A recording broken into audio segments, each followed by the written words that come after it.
my friend Amanda and I left and sort of looked at each other and asked the same question of each other, which was, what is the protest in Protestantism all about? I mean, I'd taken classes in college, American Christianity and all this kind of stuff. Right. What's the protest about? Root word of Protestantism, protest. What's it about exactly? Non-denominational churches are in auditoriums. They build their buildings to look very like an office building or a culture most of the time. Sometimes they're built like churches, but not in Atlanta so much. So I'm in church regularly at this non-denominational church, and I start feeling this weird desire to kneel.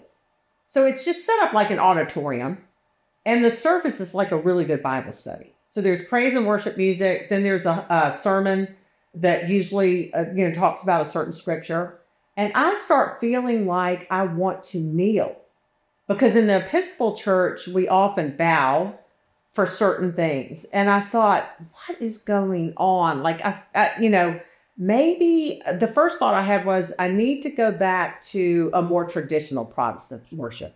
This non-denominational thing has gotten kind of far away from more traditional Christianity. We're not saying a creed. We're not just all the things I was used to. So I thought, why do I want to kneel?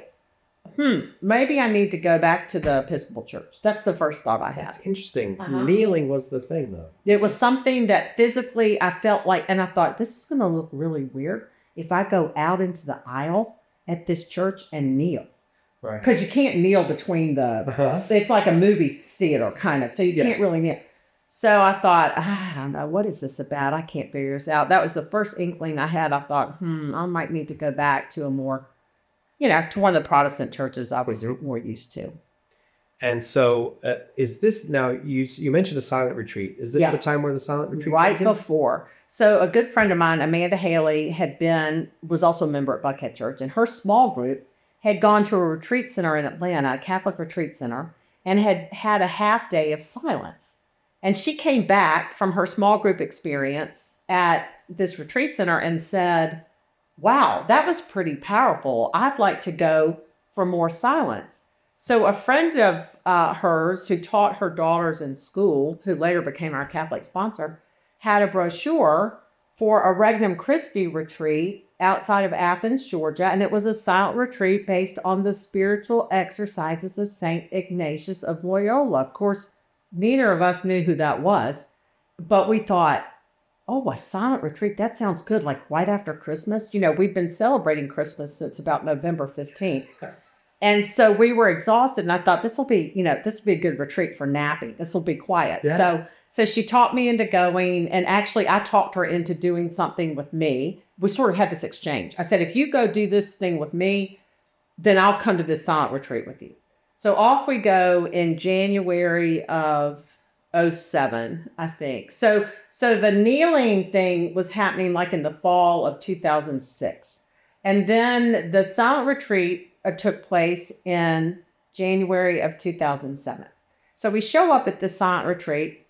We've got our backpacks. We're doing this fabulous Beth Moore Bible study. I was a leader in this Bible study. I thought, this is going to be great. We're going to nap, and I'm going to catch up on all my Bible study material. So we show up, and the lady says, well, you're not going to need any of that you brought. Whatever you brought in your backpack, you're not going to need. Silence starts at 4 with Mass. Here's your spiral-bound retreat guide. So we're like, oh, okay, this is a little different, maybe than we thought. So we go to Mass. Father Paul Moreau is the priest leading the retreat, and we enter into this beautiful 3-day retreat in silence with all these beautiful meditations on Jesus, and just something very different than we expected.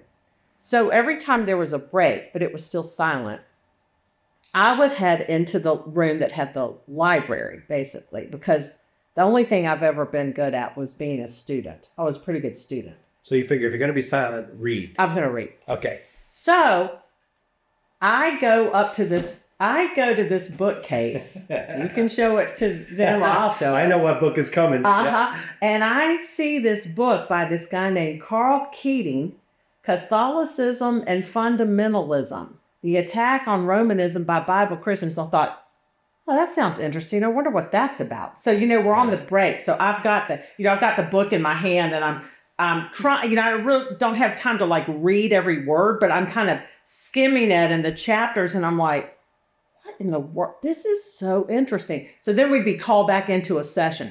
So I'd put the book down, then I'd come back out and read some more of it. And then I started pulling some other books. So every time there was a break, fueled by me pulling this book out first, I would start reading things. By the end of the retreat, just 3 days into it, my friend Amanda and I left and sort of looked at each other and asked the same question of each other, which was, what is the protest in Protestantism all about? I mean, I'd taken classes in college, American Christianity and all this kind of stuff. Right. What's the protest about? Root word of Protestantism, protest. What's it about exactly? Well, this launches us into an 18-month study, at the end of which we're received into the Catholic Church in 2008. We read, 75 books. I watched The Journey Home on EWTN with Marcus Grodi probably 115 times. I mean, every time it would come on, I would say, okay, the kitchen's closed. Everybody be quiet. We're going to watch this show. Somebody's coming into the Catholic Church, and you can't make this stuff up. It's the greatest show ever. It's the greatest. There's never been anything like it. I thought, okay, I don't feel so crazy anymore, because you start hearing what these converts are talking about, especially the pastors that are converting. And I thought, okay, I'm not as crazy as I thought it was. So this launched the study with the books. Then I'm watching the TV. I'm listening to things. I listened to Scott Hahn's conversion story on tape. And I thought, we actually went out to the monastery, my friend and I don't know, we thought we were going to buy bread or something. I don't know why we wanted to go to the monastery, which isn't too far from here, in Conyers. Yeah. Oh, Conyers, yeah. Yeah, so they didn't have any bread, but they had a good bookstore. So on the way back, we pop in this cassette deck. I mean, who has a car that has a cassette player? And it's Scott Hahn's conversion story. And by the time we got home to Atlanta, it's about a 45-minute drive. We looked at each other and said, this is going to be tough, because he was trying to disprove Catholicism with the Bible, but he really proved Catholicism with the Bible. So, there were all these things. And then we're ordering all these books, and somehow our kids were young. Our schedule opened up to where we could read all of this. But Larry did make a comment about midway through this. I told him, he said, what are all these packages coming to our house? Because there were no Catholic bookstores in Atlanta. I said, well, these are books about Catholicism that I read. He goes, well, no wonder you can't get dinner on the table. I mean, what do you do? You're holed up in the study reading all this stuff. We've got young kids swirling around the house, but somehow the Lord, provided the time for it. So I would say, like a lot of adult converts, I read my way into the church, but it was a beautiful experience and time to have a friend along with me, because we could email each other and say, did you just read this footnote in the Bible about this? I didn't realize this was Mary in Revelation. Like what, we could always compare notes and read. And, that's the book that was really the catalyst for all of it. And then you realize, especially Catholic Answers, how many wonderful books there are on the faith. Explain them. I'm interested in that 18-month period. Yeah. Do you remember who the authors were that were really helpful to you? Yes. I read some of my very favorites. So Thomas Howard, who converted, he wrote a book called On Being Catholic that was really significant. And then, of course, I read a lot of Dr. Hahn's books. Everything about the Eucharist, the Lamb's Supper, anything he had written. He's got one about Mary in Scripture. I read a lot of that. I read some of the Surprised by Truth books Patrick Madrid has been part of. I ordered some more things from you all about Mary, Tim Staples, some of his work. And then there were some stories, like compiled conversion storybooks. Chosen is one. I read a lot of that. If you were to look around this library, all of the books in here are the books that heavily influenced my conversion. Bishop Barron, have written some things, and his Catholicism series came out after I converted, but a lot of the things he was reading was influential. So it was. Would you think that you were overcoming obstacles during that time, or you were trying to find reasons to do what it seems like, even from that first silent retreat, you kind of wanted to do? I think it was both. You Yeah. know, I felt this pull towards the church. G.K. Chesterton says that the church is like a magnet. Yeah. And when you stop pulling against her, you start pulling, being pulled into her. I mean, we even read some things about the church fathers. I mean, we went pretty deep. And I think it was because I was thinking maybe this is what I wanted to do, but also trying to understand what it would mean to become a Catholic Christian. It is a little bit of an identity shift from being a Protestant Christian. And so It's not just like I was Episcopalian, now I'm Lutheran for a while, or there's something different about going into the very Catholic different. Church. I mean, hence the phrase being received into the church. Yeah. That in and of itself, I had to figure out what that even meant. I kept hearing people say I was received in the church. I thought that's a little different than just transferring your church letter.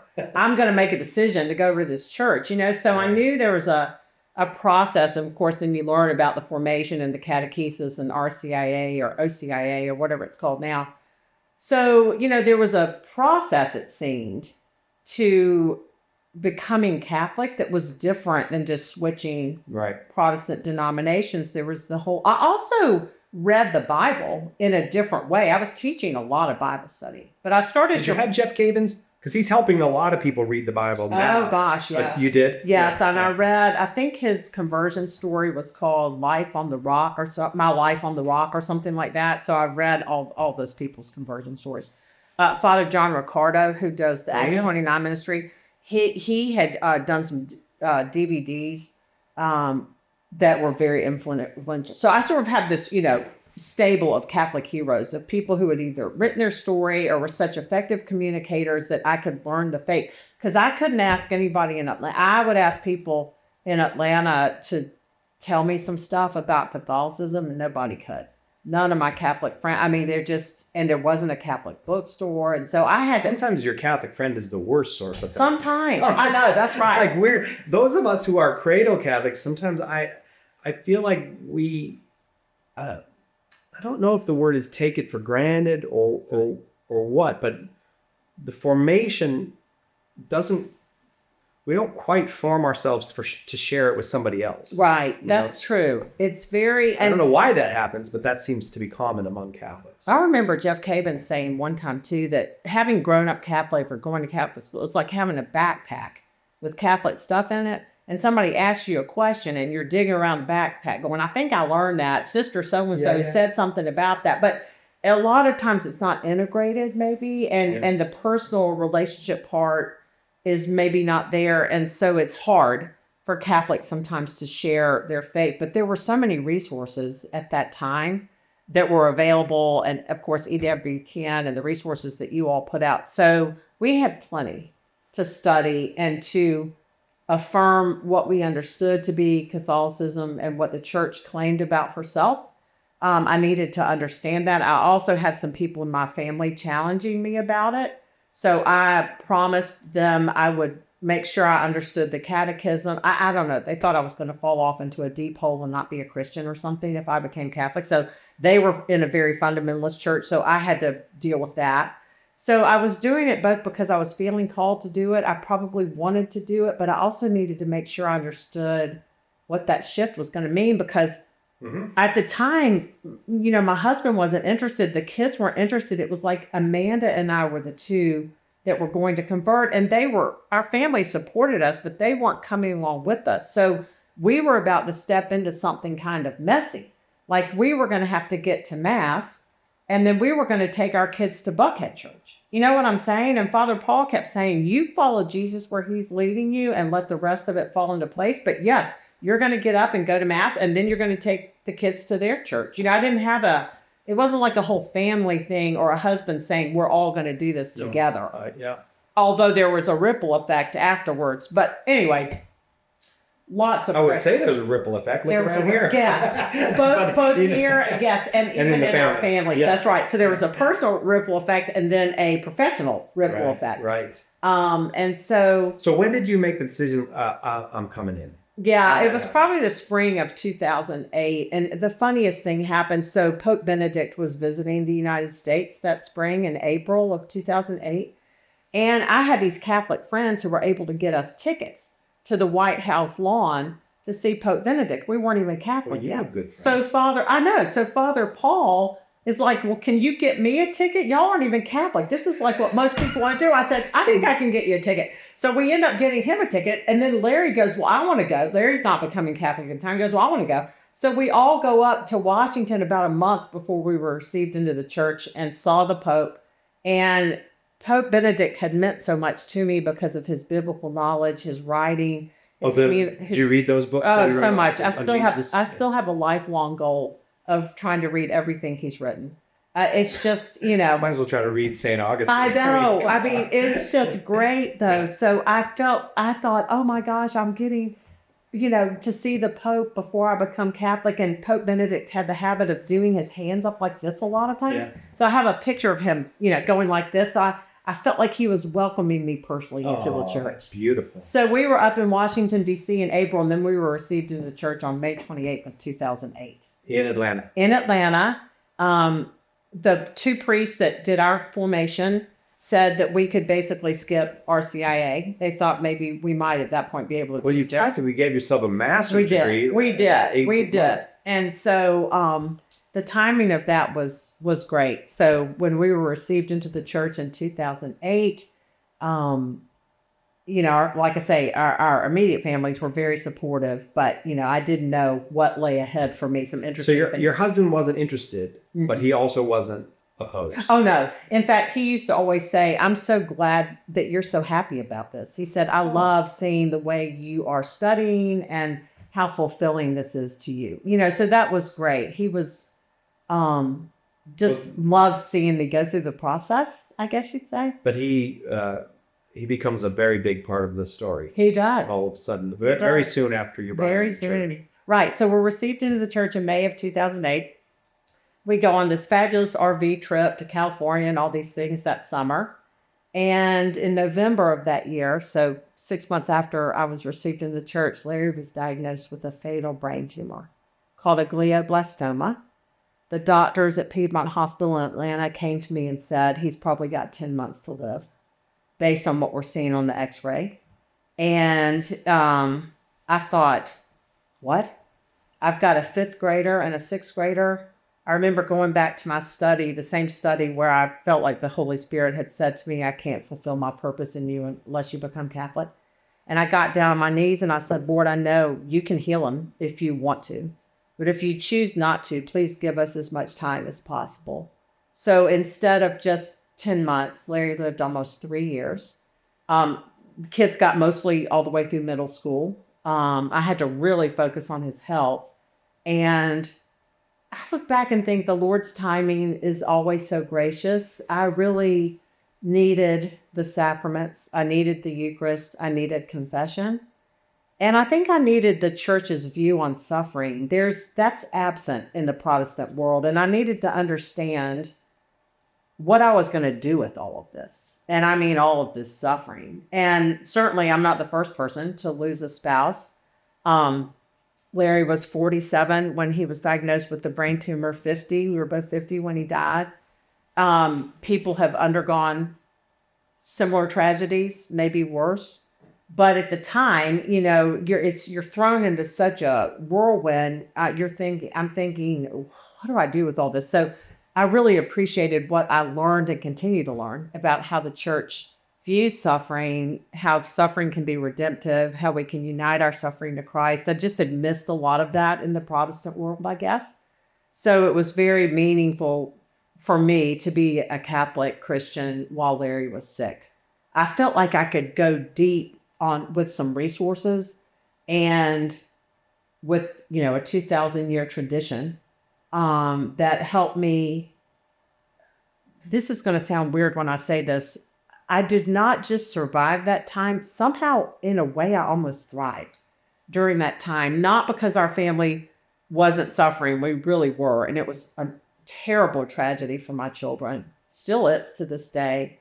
But there was something that I was able to latch onto through the church, Big C church, Catholic church, that allowed me to navigate. I stayed involved at Christ the King in Atlanta. I taught some Bible studies during this time. I wasn't always just holed up taking care of a brain cancer patient. I was doing that as my primary focus, but the Lord had connected me, to the Universal Church, and it ended up being a period of my life where the resources I could draw on to make it through that were just many. Yeah. Yeah. So, but that period that they call the mystagogia for you is also a period of grief. Yes. You're going through the years of grief and mystagogia. So would you say that, the mystagogia, people sometimes talk about it as a time of special grace for them, but it also sounds like there's a special grace that comes because God is with you through this suffering. Yes. Is that right? Yes. And then, you draw on your relationship with God, with the Lord, with the Virgin Mary, through the Rosary in particular. You just all of a sudden have this bolstering effect because you look back on things like this. And I always think, I have no idea how I got through that. We were having to go to different hospitals. I'm trying to keep my kid's life in order. I'm an only child, so I didn't have siblings. I have a great network of friends, but my dad was already passed away and had already passed away. Larry's dad died while he was sick. It was like, I look back on that and think, how did those two things coincide for me to be able to even get through the suffering part with Larry's illness? And those are those graces that come. And you talked about watching The Journey Home. Yes. Well, Larry started watching it. Larry started watching The Journey Home. And I was sick. Right. And I'd go back in the bedroom and go, what are you doing? He had The Journey Home on. And that music, so calming. I think it's the same music still, 15 years later. Yes. It's great. It's like, I think I could sing it right Oh, now. yeah, I could too. We were watching the song. So you hear that music, like, what's coming. And I'd go, what are you doing back here, Larry? And he'd say, this is just putting me right to sleep. With the music, probably the talk. I didn't know if he was paying attention, but I would go back and see him watching this. And then I would talk to my kids. This was the summer of 2011. My kids would come to me and go, Mom, Dad is saying the weirdest things. He's telling visitors who will come to see him, because he was in hospice care at that point, that he wants to become Catholic. I said, I know. He said something to me like that too. I just tell him, Larry, just follow Jesus wherever he's taking you. I mean, what do you tell somebody who's a hospice patient who's saying this kind of stuff? So he's watching EWTN and all this. And then all of a sudden, towards the end of the summer, he says, I asked Father Monsignor Frank McNamee from the Cathedral of Christ the King in Atlanta, would you start visiting Larry? And so he would come over and they would talk, and Larry would rail on about how much money the Vatican's got, and, all this typical, not an anti-Catholic stuff, but just all that stuff you hear about the Vatican this, the Vatican that, all this money, blah, blah, blah. Well, let me ask you this. Do you think that part of him is saying that because he wants to be talked into the church? I think so. I mean, why else would you bring, Yeah, he's bringing it up not because he wants to be a jerk to the guy who's visiting him, but he wants... It's like counter talk me into it. Right. Yeah. And, and Monsignor would say great things like, Larry, he would quote St. Paul, outwardly you're wasting away, but inwardly you're being renewed. And to Monsignor Frank's credit, he would agree with a lot of things. He'd go, I know, Larry, the Vatican's got so much money. I know. I don't know why they don't block, all of this. So they're having all these meetings. And then one day, Monsignor Frank walks out of our bedroom where Larry had been, and says, Betsy, Larry has something he wants to tell you. So I go into the bedroom and Larry says, I'm going to become Catholic. Monsignor says we need a lot more Catholics, and so I'm going to become one.